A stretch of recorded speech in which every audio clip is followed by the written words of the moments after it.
Ladies and gentlemen, boys and girls, cats and kittens, welcome back to the podcast. Thank you, thank you, thank you. I haven't revisited this for a long time, for a good long while, and I thought it was a decent time. Let's go ahead and dust it off. There's a lot of passion in these communities. Let's go ahead and discuss it again. This is, of course, going to be in regards to AMP and Alchemy Pay. Because that it really used to be the Fraser and Ali, and I thought, hey, let's take another ride down there now that these two are really started to separate in both price and presentation. We're going to be getting into all of this right after this.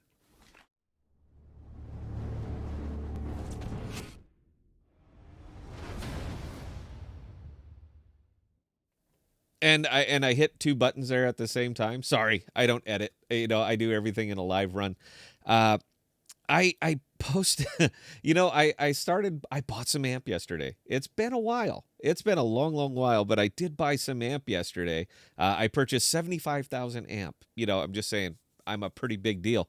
And I was like, well, there you go. If I'm buying, I should be able to talk. I don't tell people what to buy. I don't tell people what to sell. I don't care. It's your money. It's your business, man. The ego of some of these these jagoffs out there, man, that are gonna stand on their soapbox and tell you how to spend your money, man. I for the life of me, I can't process that. But I did make a purchase, so I have the moral high ground right now to have a discussion about it. I'm gonna make some money on it. I'm gonna make some money on the little on the amp. It's a flip. There's a lot going on here right now, particularly in amp, and there's a lot that's going on with it. But I see a 10 or 15%, and I'm going to take a 10 or 15%. AMP has been the gift that kept on giving to me for a long, long time. Just day trading it, man. Look, you can't really dig in on this one, and I think you guys know why. But again, now we're ready to go. And I posted it on the AMP Discord. And yeah, man, I was just there's some folks over there that simply do not like me. It's actually funny because he said he's going to show up in his video. Dude, it's going to show up in my video. You know that I make videos about this stuff. And what you say, I'm going to mention. I'm allowed to do. I'm allowed to do that. But it's neither here nor there. I just want a tip of the hat. I'm aware. I'm aware of what's going on. But let's go ahead and get into this just a little bit. I've babbled for 3 minutes and have said nothing. That's my gift. That's my gift to YouTube. And you know what? You are welcome. We are infotainment now, so let's be pleasant. So looking at AMP right now, not in a good place. I don't think anybody's going to stand up and say, "Boy, I am thrilled with this investment." But let's check anyway. Yeah, 60%. 60% are still voting good on this. You got a wall of red here. It's up 1% in the last hour. We're coming back, boys. All right, we're going to bring it back. But I want to know who this person is right there. I want to know who the person who's down almost 30% in 30 days that's voting green. Or that's saying, yes, this is a good investment for me, man, because it keeps going down. So it lets me DCA and it lets me, lower my entry price. A DCA only works if there is upside. And in this case, it's almost the math is just really, really, really working against you. The math, the lack of communication, all that stuff. But for me personally, when there's that much blood in the water and that much, and people are just absolutely caking their pants over price, I'm interested. I'm very contrarian. All right, I wanna take advantage when I think people are making just incredibly emotional decisions, and I want to I want to go ahead and get onto it. I've had an incredibly profitable month in this terrible, terrible market. I've had a very profitable month. Arai has been good to me. Kava has been very good to me. Akash I knocked it out of the park with that one. And Stars, of all things, Stars, NFT platform over on Cosmos, that's been real good to me. I'm up 30, 80, 90. I just killed it. So when you're diversified like that and you're making that kind of money, it's okay to take a flyer. But I got to mention ACH. We have to get into ACH too. What I'm saying on this one is that I'm kind of in buy mode on this one because it's not my money, and there's effectively no risk to me on this, just none. So when you get into that position, sure, you can take a flyer. AMP is my flyer, and I'm gonna make a little bank on this one. But let's talk Alchemy Pay because this is a comparison video.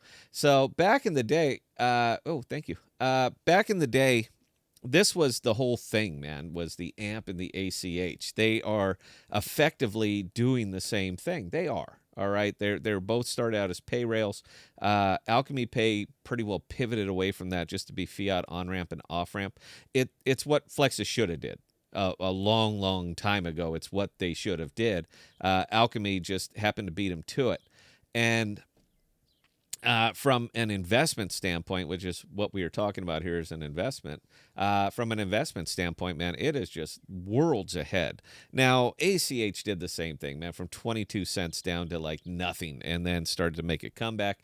But it actually got some legs under it. They actually stuck to it. They actually communicated with their investors. They actually went out and sought the correct partnerships to do what they could do or what they could do to make this work. Now, Alchemy Pay is not precisely a collateral token. That's the whole thing. I'm not even sure what Alchemy Pay does anymore is the token as far as the fiat on-ramp or off-ramp. I'm not even sure what it does. It would have been wonderful if that's what AMP used it for or what Flexi used it for, and that's where their focus was because in this case, they would have been collateralizing these pools. They would have been using AMP for its use case and would have got a little bit of organic growth out of it. Now, you're going to need a tremendous amount of effort, but if there is one thing that crypto needs, it is fiat on ramps and off ramps that are not via banks, that are not via central depositories. And ACH saw that and they went ahead and jumped on it. And they are forming these things up everywhere. Now, their on ramp works just fine. And let's not get nuts, man. This is not that damn hard. All right, they're gonna charge you a vig for it. You're gonna upload your money. They're gonna charge you a piece for it. You're gonna purchase ACH, and then you can take that ACH, move it around, and change it for other things. So let's not get nuts. They didn't crack the code, but they did make it easy to purchase their token and to use their token to swap for other tokens, and that was definitely the way I really wish AMP should. And you know what? I think they still can. That's the funny thing. That is the money shot for them. That is 100% the money shot for them. Not merchants, not transactions, fiat, on ramps, off ramps. Collateralize these things with your AMP tokens and make sure so that AMP token can be traded for other assets. That is the money shot. I still believe that that's what they should be doing. Ampera, they moved out of the country. They did all of this stuff, and they are in a prime position to do exactly that. That's what you use it for. That's where you should be focusing your attention because the DeFi, you're all about the DeFi now. The DeFi needs a fiat off-ramp. Absolutely needs a fiat off-ramp, and you can bring it to them. But you got to focus. You got to get it done. If you could just, nope, we can't, SEC, whatever, then you're done. As a token, you're done. It was great. It was fun. You're a meme because you do nothing. But if you actually want to get into that game, that's the place to get into the game. ACH is doing it. They're locking up the entire eastern portion of the world. Why don't you lock up the western portion of the world? That's where the value is. Okay, anyway, guys. Yeah, price-wise, AMP is dogging all-time low, new low every single day. I keep it up here just so I have a memory of it. ACH has been hanging in there pretty well, even though there's not a lot of use for the token. So that's it. I mean, if you like the concept of one, and you're going to like the concept of both. They effectively do the same thing. Break yourself with the cultist mentality. Diversify. Get some of your money in or better or safe or something that has a little bit more upside. It's all going to work out. Anyway, we got a live stream tonight, and we are hosting Patrick from Jackal Labs. Now, if you want to see a really, really nifty product that has a 100% peer use case in blockchain, Jackal Storage. We're going to be talking it up tonight, 1800 Central. Would love for you guys to join us. Questions or comments, scott@thepodcast.com. I answer any and all. And until next time, please stay safe. Please be smart with your money. Cheers.